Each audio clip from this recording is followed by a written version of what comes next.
She smiled and waved at her companion on the ridge, and then, in the space of the time it takes to boil a pot of water, Monica Reza simply wasn't there anymore. 5 minutes. That's the gap between the last photograph of her descending Mount Waterman and the moment her companion turned around to find an empty trail behind him. There was no sound, and no footprints leading away from the path, and nobody can explain how it happened. The morning of June 22nd, 2025 was, by every account, a normal one. Monica had recently scaled back her work in materials science and was spending more time on the things she loved. That morning, she'd joined two friends from her yoga community, a man and a woman who shared her interest in Vedic philosophy and the outdoors, for a route up Mount Waterman. The trailhead sits off Angeles Crest Highway, about an hour north of Los Angeles. It's a popular Sunday outing for hikers in Southern California who enjoy a fairly steep climb without committing to a full backcountry expedition. The trail runs through the San Gabriel Mountains, and Mount Waterman tops out around 8,000 feet. The group reached the summit and started down the West Ridge. According to the timeline that investigators later reconstructed using photo metadata, the descent was clipping along at a quick pace. From the peak, the trio covered a mile to their last group photo in 17 minutes. Then, in another 5 minutes or so, they pushed about a third of a mile farther to a turn in the ridge. At that turn, the lead hiker, the male companion, says he called back to Reza to flag the change in direction of the path. He claims she acknowledged him with a wave, and he says she was about 30 feet behind, smiling. Then he turned forward and kept walking, but when he glanced back a short while later, the trail was empty. What happened next is where the case starts to feel less like an accident and more like a riddle. The companion told investigators that he then began running on the terrain to find her, which is itself unusual. The section of ridge in question is steep and uneven, the kind of footing where running invites a broken ankle. He called out while running and got no response before he flagged down help. To understand why Monica Reza's disappearance attracted federal attention, you have to step back from the trail and look at what she'd spent her professional life doing. Monica was a metallurgist, and she'd worked at Rocketdyne, the legacy rocket engine outfit that's now folded into Aerojet Rocketdyne. She'd also worked at NASA's Jet Propulsion Laboratory in Pasadena, where she'd risen to Director of Materials Processing. Her professional profile at the time of her disappearance listed her as a fellow in the Materials Science and Engineering Department at Aerojet Rocketdyne. That's a senior technical role, and at her level it usually meant access to programs the public never hears about. In the mid-1990s, she'd co-invented something called Mondaloy, and while the name doesn't ring bells outside aerospace, inside that world, it carries weight.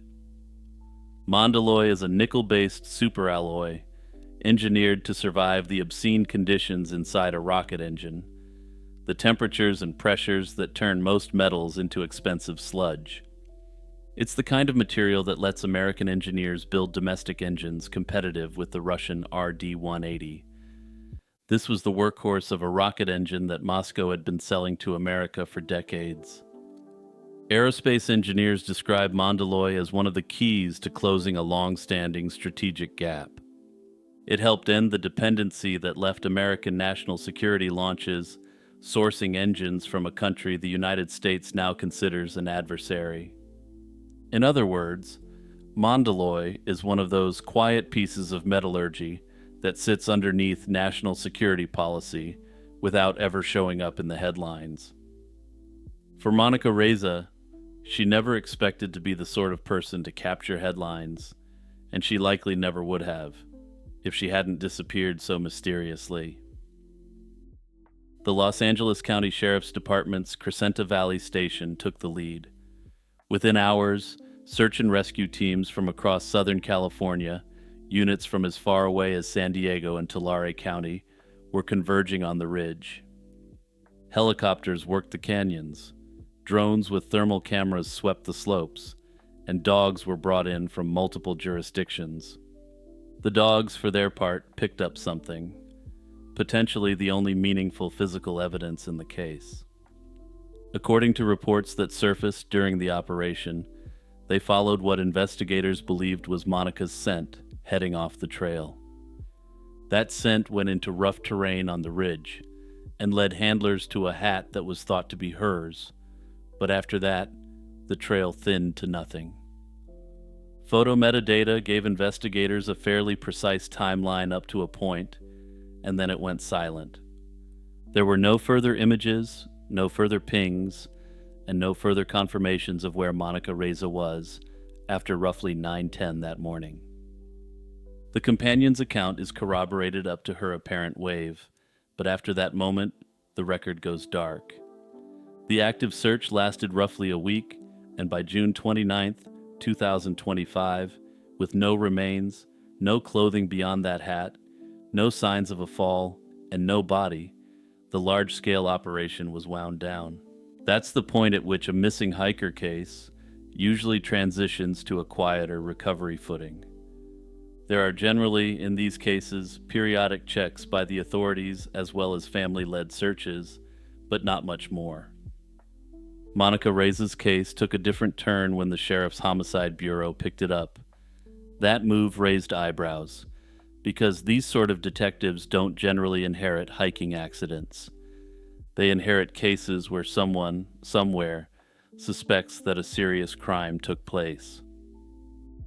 If Monica Reza's disappearance had stayed a single tragic story on a single mountain, it might have faded by autumn, but instead, it became one entry on a much longer ledger. Over the following months, journalists and investigators began stitching together a list of American scientists and researchers who died or vanished under unusual circumstances. By the spring of 2026, House Oversight Committee Chairman James Comer had announced his committee would look into more than 10 such cases. The White House was reportedly running its own quiet review at the same time, and Reza's name was on both lists. Some had worked on classified research while others had not, which only made the pattern harder to read. Some of the others were higher profile, such as Carl Grillmeyer, an astronomer at Caltech, who reportedly died in circumstances that struck colleagues as out of character. Nuno Loureiro, a fusion researcher at MIT, also turned up among the deaths under scrutiny. And then there was William McCasland, who I've previously covered, but at that point I didn't realize the potential, actual connection to him and Monica Reza. McCasland is a retired United States Air Force Major General, formerly the commander of the Air Force Research Laboratory. In February 2026, 8 months after Reza vanished, he reportedly walked away from his home in Albuquerque, New Mexico, and didn't come back. His disappearance triggered a New Mexico search that, like Reza's, has so far come up empty. The thread connecting Reza and McCasland is, of all things, Mongoloid, though it remains unclear if this is a simple coincidence or not. Monica Reza co-invented the alloy, and McCasland, during his Air Force career, oversaw research programs that helped fund and shepherd the technology toward operational use. They were two figures with hands on the same piece of strategic metallurgy, and they were both gone in under a year. One lawmaker publicly floated the possibility that foreign adversaries such as China, Russia, or Iran might be involved. However, it's important to note that there's no actual evidence at this time to support any connection between these two disappearances. That said, the pattern is unusual enough to land Monica Reza's name in a federal probe rather than a county cold case binder.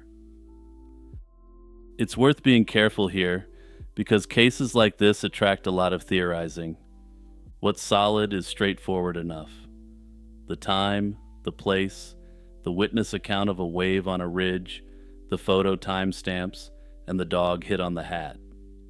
There's also the matter of the failure of a week of well-resourced searching to turn up anything else whatsoever. What's softer, at least in terms of the public record, is the male companion's account of what exactly happened that morning. Investigators haven't publicly named a suspect, and they haven't publicly cleared anyone either. The sheriff's department has, by all accounts, declined to discuss the file in detail, which is normal for an open investigation, but also keeps the public picture incomplete. The fact that as of late April 2026, her case is now subject to a federal probe with national security implications will likely mean the sheriff's department won't be releasing new information. For now, the case file at the Crescenta Valley Sheriff's Station remains open, and Monica Reza is still officially listed as a missing person. On November 5, 2008, a utility crew was digging out an old power pole on a quiet block in Oklahoma City when they uncovered what was left of a young woman. She had no identification, no match in any missing persons database, and no one officially looking for her. The only thing she still wore was a pair of black slip-on shoes, and it would take another 18 years before anyone knew who she was. Amy Davis was born on May 2, 1988, and soon after she was adopted by a family in Oklahoma under what her biological relatives had been told was a closed adoption. As far as her birth family knew, that door to what she was doing had been bolted shut, and they assumed Amy was out there somewhere, growing up with people they'd never meet. Amy did grow up in Oklahoma, but by her late teens, things had clearly started to come apart. At 18, she ran away from her adoptive home, and she drifted toward Oklahoma City, and according to accounts pieced together, she ended up working the streets.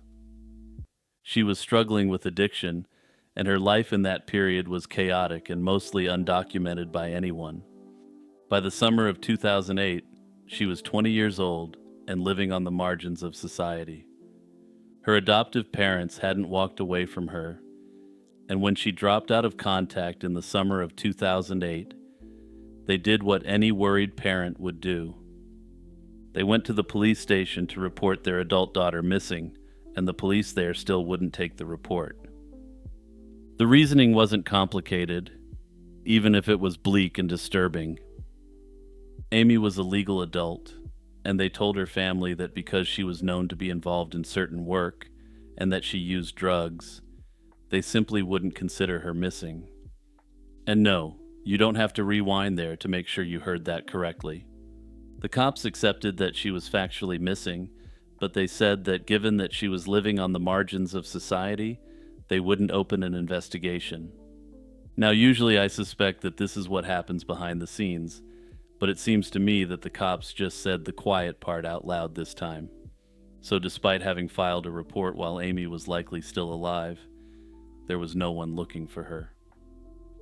Amy was last thought to have been seen alive around June 11th, 2008, somewhere in Edmond, just north of Oklahoma City.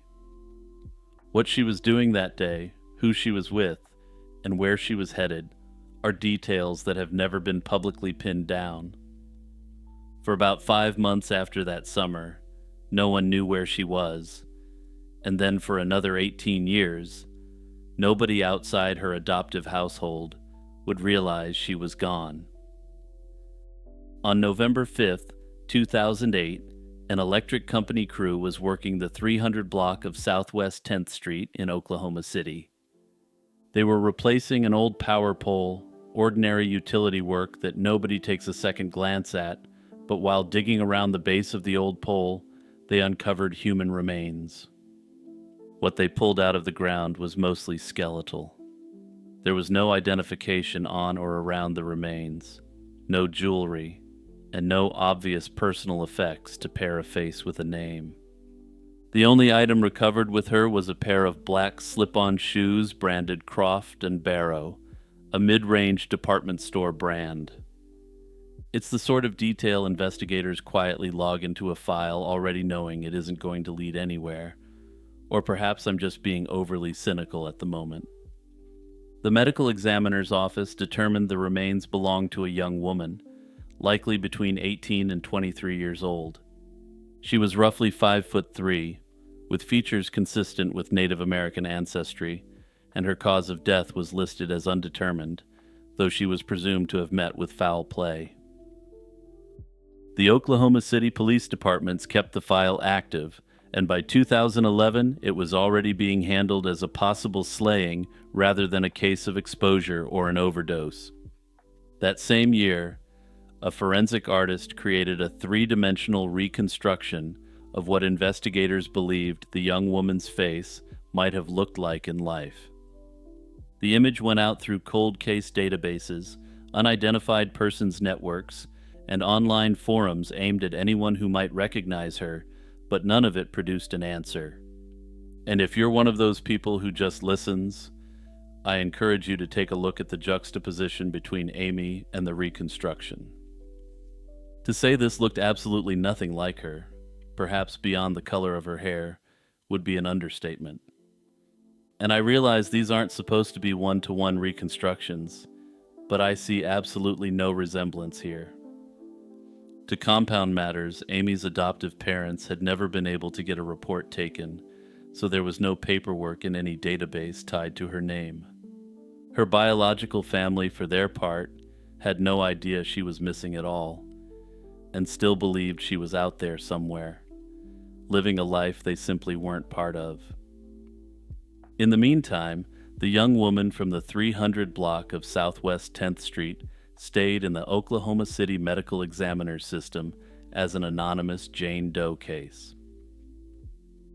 Around 2018, the biological family finally caught a break of sorts, and they discovered that the closed adoption story they'd been fed wasn't actually accurate.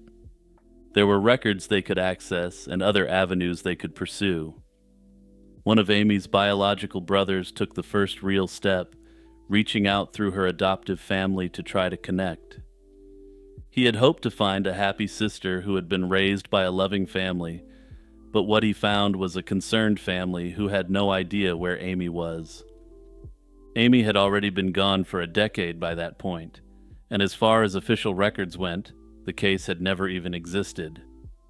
It took roughly another 8 years for the rest of the pieces to line up, and when they did, Amy would get her name and identity back.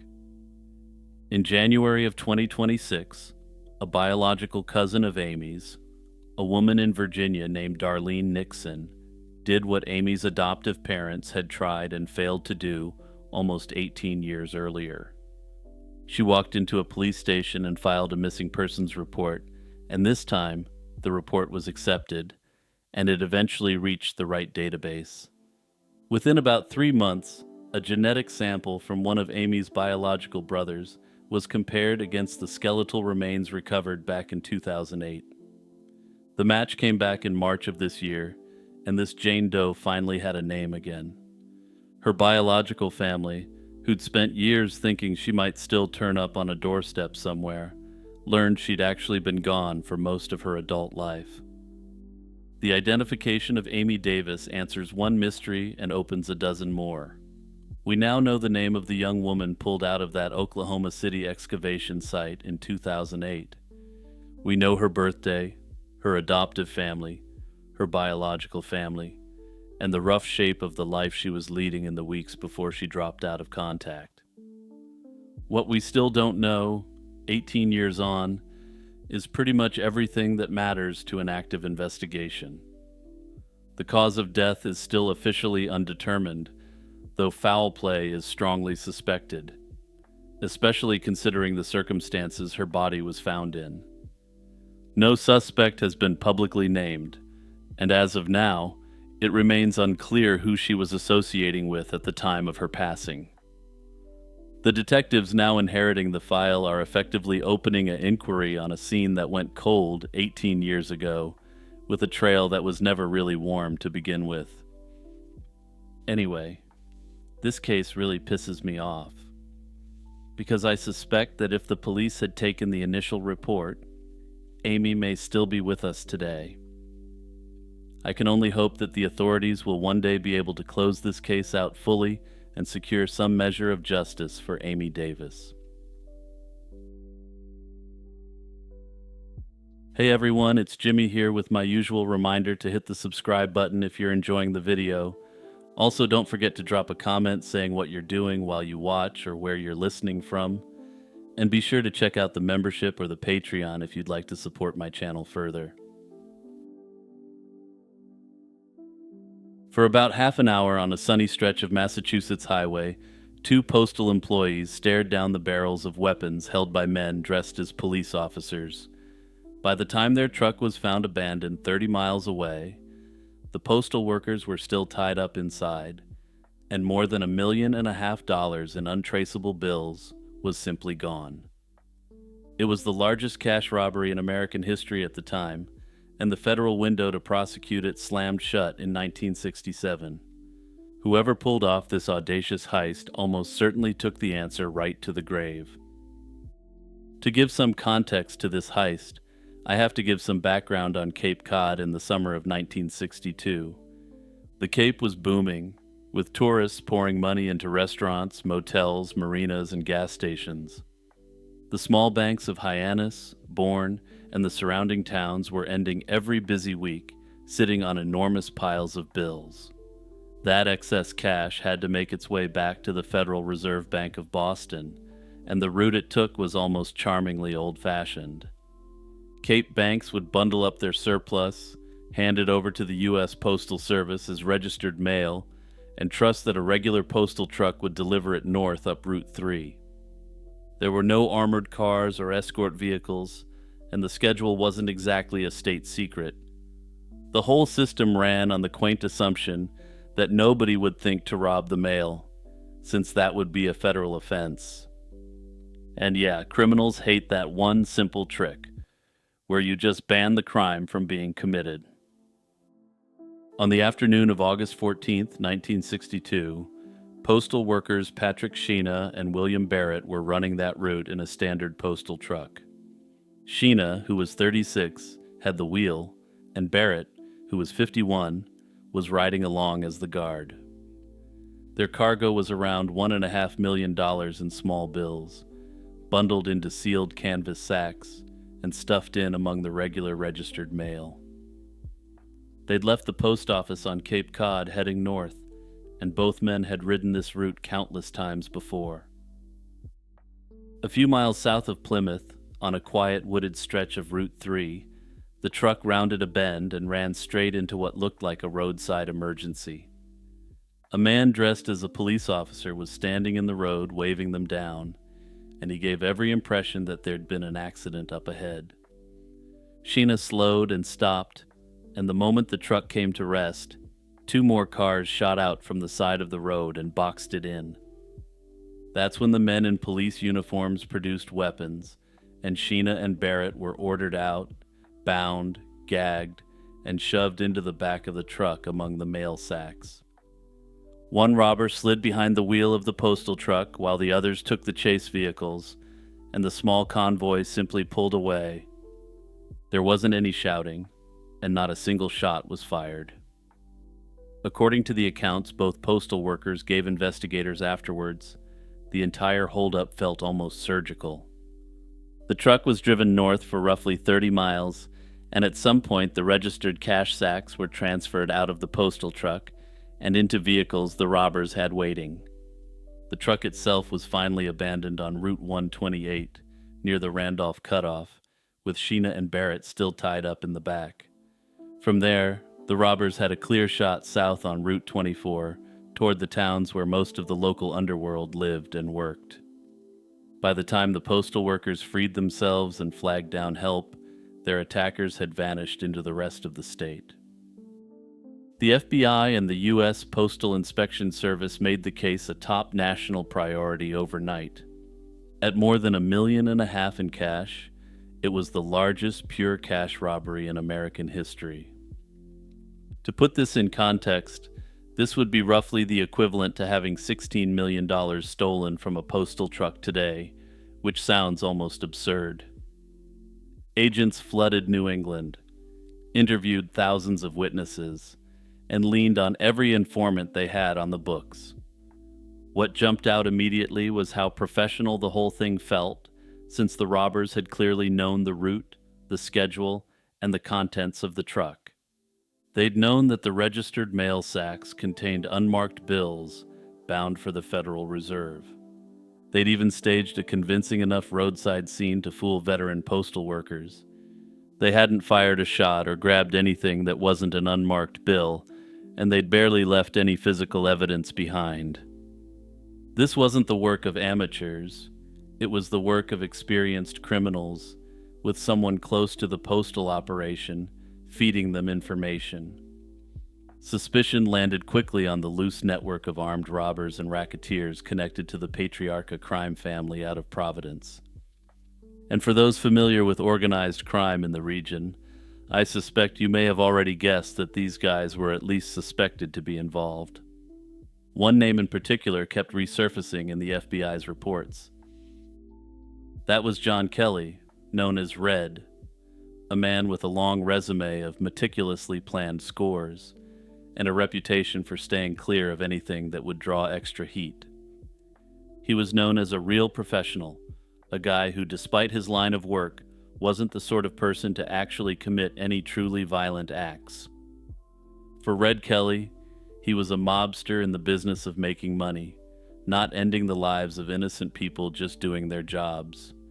In fact, his reputation was so clean, all things considered, that fellow mobsters referred to him as St. John. For nearly 5 years, the Bureau tried to build a courtroom case. As the federal statute of limitations ticked toward expiration, postal inspectors and federal agents leaned hard on every known armed robber in the Boston area. Kelly himself complained to a magazine reporter that the feds had harassed his wife.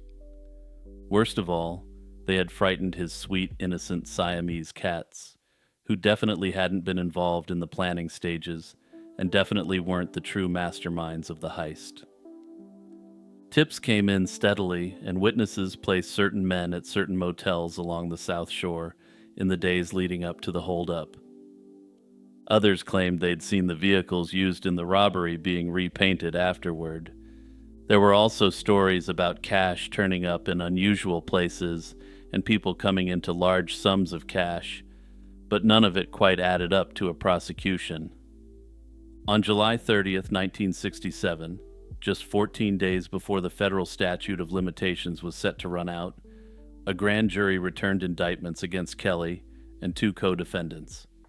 It was a last-minute play, and it didn't hold, and one of the defendants vanished before the trial even began and was never seen again. The remaining defendants were acquitted in court when witness identifications collapsed under cross-examination, and the physical evidence proved too thin to convince a jury. Once the verdict came down, the federal clock was already past midnight on the robbery itself, and the window to prosecute anyone for it slammed shut for good. Red Kelly, for his part, would eventually enter the Federal Witness Protection Program as a result of evidence he gave against the Patriarca crime family boss. He would end up living into his 80s, passing away peacefully, a somewhat unusual end for someone so prominent in the organized crime world. Kelly, for his part, remained tight-lipped about any alleged crimes that he committed during his life. Whoever those men were, standing in the middle of Route 3 that August afternoon in 1962, they pulled off the cleanest large cash robbery in American history. They picked the right truck on a quiet road during the right window of time, when the country wasn't yet thinking about armored escorts for the United States mail. And whoever they were, they got away with every single dollar of it. A search party had come to the empty house at the direction of the local constable.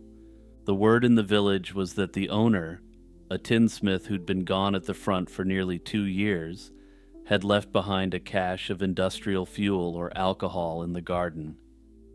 The Austro-Hungarian army was short on fuel, as it was short on almost everything at that point, and anything flammable in a sealed metal drum was worth a look. The property was also being released by the landlord, so nobody objected to a few men having a wander through the garden. It was the summer of 1916, and the village was called Cincota, a quiet little place that sat along the rail line northeast of Budapest. The owner was a tradesman named Bela Kiss, who'd been drafted in late 1914, and by the time the search began, was reported to have passed away somewhere on the Serbian front. There was no reason for anyone to expect anything of particular interest behind the house. Behind the home stood 7 large metal drums. They were the kind tinsmiths built by hand for storing oil or alcohol, each tall enough to reach the chest of a grown man. The landlord, who'd been keeping a loose eye on the place, had already noticed them without thinking much of it. He let the search party pry open the first lid, and from there, all hell broke loose. What they found was a body, preserved and perfectly still in a slurry of wood alcohol that had kept it eerily intact for years. Inside the second drum was another and another. The sickly sweet smell of methanol mixed with something fouler, something that stayed in the nostrils for days afterward. By the time police had finished searching the property, the count would reach numbers that horrified even veteran investigators. And the man responsible, the quiet tinsmith who had lived among them for more than a decade, was nowhere to be found.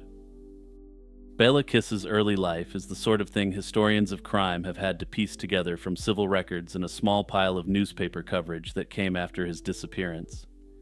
Most accounts place his birth in 1877, though some later sources shift the date slightly earlier. What's consistent is the picture of a young Hungarian tradesman with a modest upbringing.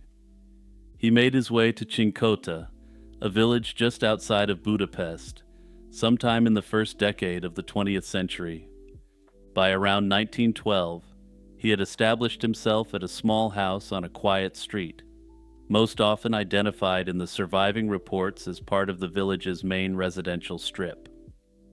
He worked as a tinsmith, which in rural Hungary of that era meant repairing pots, repairing pipes, and shaping metal fittings for carts and farmhouses. But most importantly, it meant building and maintaining the large cylindrical drums that farmers and distillers used to store liquids. It was a practical, unremarkable trade, and his neighbors tended to like him. He was well-mannered and soft-spoken, the kind of man who tipped his hat to old women on the street and paid his bills on time. He was also, by most reports, unusually handsome, and contemporary descriptions tend to emphasize his fair hair, light eyes, and general good looks. A surviving sketch of Kiss, based on a photograph, shows a groomed man in his late 30s, the sort of face a small-town widow would apparently read as reassuring rather than alarming. That physical advantage would later prove essential to the things he was doing behind closed doors. Kiss was married. Though in a society where extended families shared the same street and everyone knew everyone else, the details of his domestic life were surprisingly murky. His wife Marie was, according to some sources, considerably younger than he was. She was said to be bright, attractive, and sociable, and several neighbors later told investigators that they'd suspected the marriage wasn't a happy one. In the back garden stood a workshop, and beside the workshop, a small stretch of land where Kiss conducted what he called experiments. He apparently told those who asked that he was developing a method for preserving meat for long-term storage. It was the kind of explanation that was accepted without much follow-up. After all, tinsmiths were tinkerers who were always coming up with all sorts of odd things, and the drums were a big part of the trade. What investigators would later learn is that Kiss had been leading a second life for years, one conducted almost entirely through the mail. Hungary at the turn of the century was, like much of Europe, full of women who had been left behind in one way or another by the mechanics of an industrializing society. Husbands had gone to work in the cities or had emigrated to America, never to be heard from again. Young men had passed from illness or accident at rates that left the gender ratio incredibly skewed. By the time the world fell into conflict in 1914, the imbalance would become catastrophic. But even before 1914, A woman in her 30s or 40s without a husband was in a difficult position, both financially and socially. Newspapers had begun publishing personal ads, what the English-speaking world called Lonely Hearts columns, to help these women find companions. A widow in a small town might place an ad describing herself in flattering terms, mentioning a modest savings or a small inheritance. She would express interest in corresponding with a respectable gentleman. These respectable gentlemen, in turn, placed their own ads, and the resulting correspondence sometimes blossomed into courtship and marriage. Kiss, despite being married, had become a diligent reader of these columns, though the evidence suggested this habit predated his marriage to Marie. It's worth noting that there's evidence that he was married to another woman prior, though the records on this previous marriage are even more limited than his second one. Starting sometime around the turn of the century, and possibly earlier, he'd begun writing to the women whose listings caught his attention. He introduced himself under a rotating series of aliases, the most frequently cited being Hoffman. In his letters, he was charming, sympathetic, and patient, and he wrote about shared interests. He asked about their families and expressed admiration for their courage in reaching out at a time when a woman advertising for a husband still carried a slight whiff of scandal. Eventually, when the correspondence had reached the proper intimacy, he arranged to meet. Many of the women had already sent him small sums of money by that point, ostensibly to help with wedding expenses or the cost of his travel. Kiss predictably didn't travel, and instead they came to him. What the women who responded didn't know, of course, was that Kiss was writing to dozens of them at once. Each one believed she was his singular correspondent, his only hope, his sole romantic focus. And each one, at the moment when her visit to the tinsmith's house in Tincota began, walked into a trap that had been set for her over weeks or months of careful letters. Estimates of how many women he corresponded with vary wildly, though some believe he communicated with hundreds over the course of the years. Not all of them agreed to visit, and some thought better of the idea and broke off the exchange. Some were warned off by more skeptical relatives, but unfortunately, enough did travel to Cincota to fill the drums in the garden several times over. Many brought dowries, savings, or small sums of inheritance with them, which Kiss pocketed after the fact. The money effectively funded the whole operation, though whether his motive was primarily financial or not isn't known. The initial turning point in the story, if there is one, came in 1912, and it didn't involve any of the women from the correspondence at all. Marie Kiss, according to accounts compiled by investigators afterwards, had grown tired of her distant husband and his strange hours and his odd experiments in the back garden. She'd allegedly begun a romantic relationship with a man who was apparently named Paul Beccari, a local artist whom the couple had known socially. How Kiss discovered this isn't exactly clear from the records that survive. What does appear to be clear is that in late 1912, Marie had vanished. The story Kiss gave his neighbors was that Marie had run off with Beccari and emigrated, possibly to America. He played the part of the wronged, embarrassed husband well, and he stopped attending social events for a while. He told friends he was humiliated, and neighbors reportedly felt sorry for him and forgave any eccentricity in the weeks that followed. Divorce was extremely rare in rural Hungary, and a wife's abandonment was, by the standards of the day, a public shame. At the time, no one thought much of it since Hungary was a country people left if they had the opportunity to do so. It was assumed the two had started a new life abroad, and for years, that was it.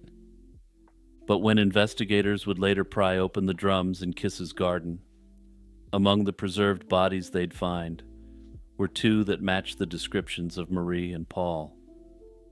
After Marie's disappearance, the pace of the correspondence seems to have accelerated with more letters and more visits.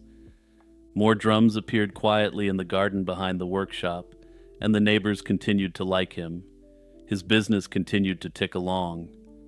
And for another 2 years, the quiet tinsmith operated a private abattoir in full view of a community that noticed nothing at all.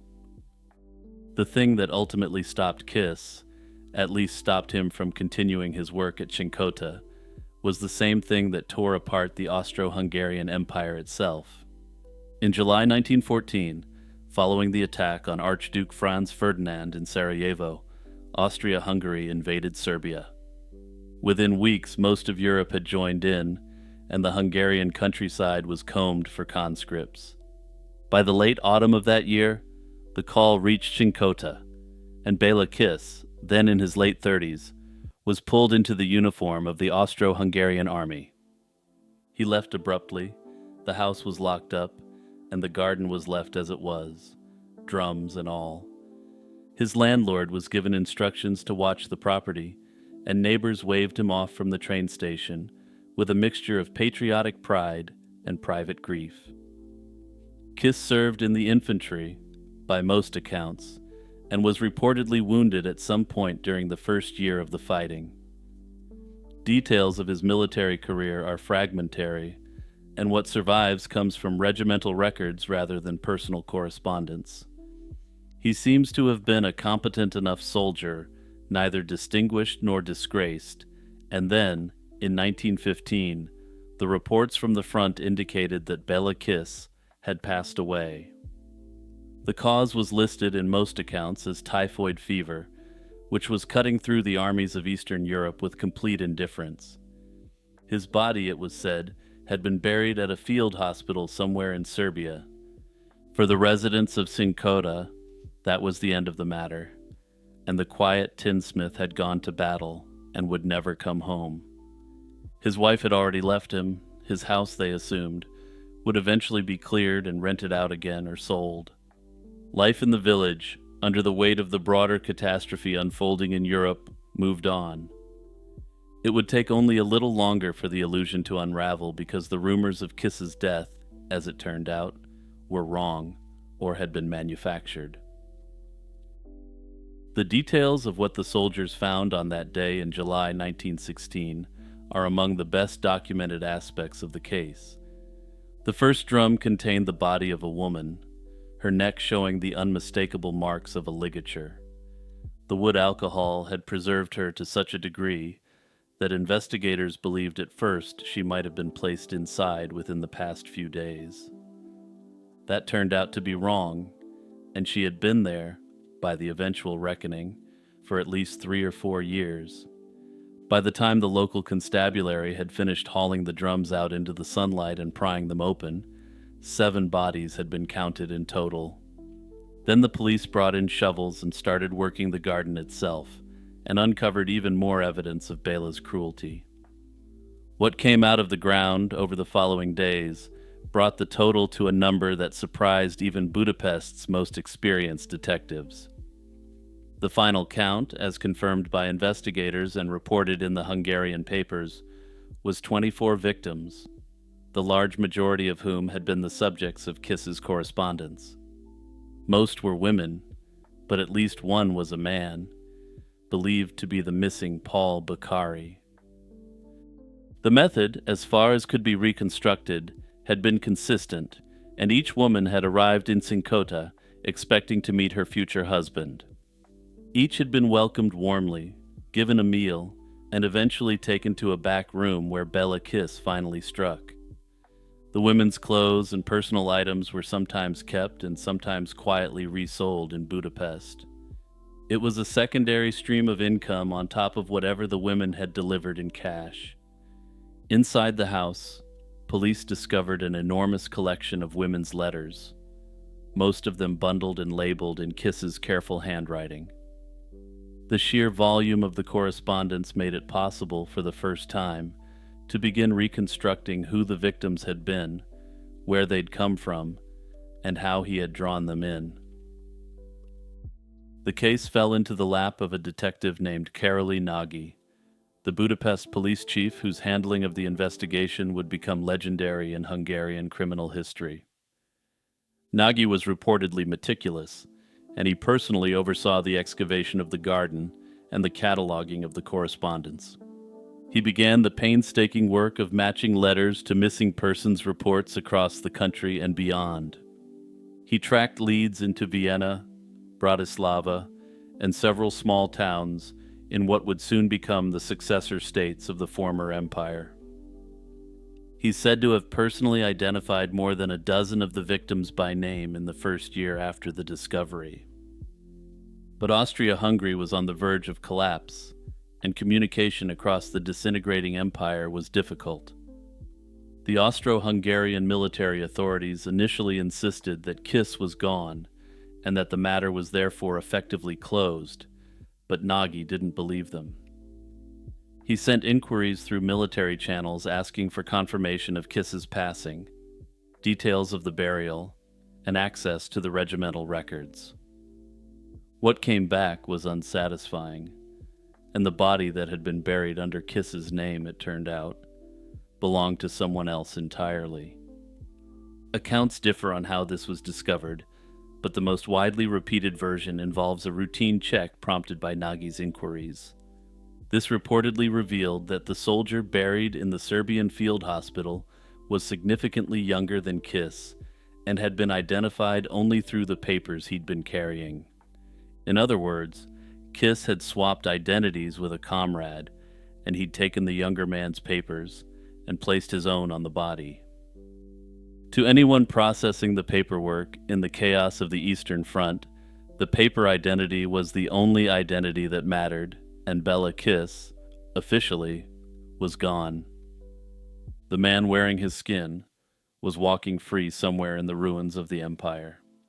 By the time this was confirmed, any real chance of catching him had already passed, and Hungary dissolved into revolution, and then a counter-revolution. Borders shifted, records disappeared, and somewhere in all of that, Kiss perhaps slipped further out of reach. What happened to Bela Kiss after 1916 is, essentially, a problem of folklore disguised as a problem of history. In 1919, a rumor circulated through Budapest that Kiss had been spotted walking across the Margaret Bridge in a part of the city he'd known well in his younger days. A former neighbor reportedly recognized him and the police were called. By the time they arrived, the man on the bridge was gone, absorbed into the crowds of a capital still reeling from the collapse of the empire. Whether the witness had actually seen him, or had simply seen a stranger who resembled a face from a newspaper sketch, is something no one ever managed to establish. Within a year or so, the stories took on a more international flavor. One account, widely repeated in newspaper columns during the following decade, placed Kiss in the French Foreign Legion, where he was said to be serving under the name Hoffman. If this was true, he reportedly claimed to be a German or an Austrian, and was using the same alias he'd used in most of his letters. He was reportedly overheard in a Legion barracks bragging about his skill with a garrote, which another soldier connected to the Cinquota case. When investigators arrived to speak with him, they were told that the soldier in question had deserted only days before. Whether any of this actually happened is extremely difficult to establish. The Legion of the period kept notoriously loose records, and most of the claims can't be verified against a surviving document. Newspapers, for their part, had something of an incentive to keep Bela Kiss in the headlines, since his name moved papers. The most famous of the sightings came in 1932, when a New York detective named Henry Oswald reportedly saw a man emerging from a Times Square subway station. He was absolutely convinced that the man he had seen was none other than Bela Kiss himself, living in America. Oswald was well known within the department for an unusually precise visual memory. By the time he pushed through the crowd to get a better look, the man had vanished into the street traffic, and he was never identified. Ultimately, I have to question this sighting, since Kiss would have been about 20 years older than the famous sketch of him at this time. Further, if Kiss was alive and on the lam, I'm going to assume he would at least have the sense to adopt some different facial hair. If he hadn't had this minimal survival sense, I seriously have to question how he would have been on the run that long, despite being so infamous. There were other sightings as well, and New York City appears to have been something of an epicenter of this phenomenon. In the mid-30s, a janitor in a New York apartment block apparently closely resembled Bella Kiss. However, when the authorities went to investigate this janitor, he had allegedly stopped working there and could never be tracked down. There was also, allegedly, an instance of a man trying to cross the Hungarian border in the 1920s who resembled Kiss, though this is poorly attested in the sources. What we do know is that Kiss was never officially caught and never had to face the consequences of his serial predation. 24 people at minimum were pulled from his backyard in the summer of 1916. Hundreds more letters lay in his house, some of them from women who had simply drifted out of his correspondence before making the trip. The man who'd orchestrated it all slipped out of the paperwork of a collapsing empire and walked into a gap in the historical record so wide that over a century later, we still have no answers.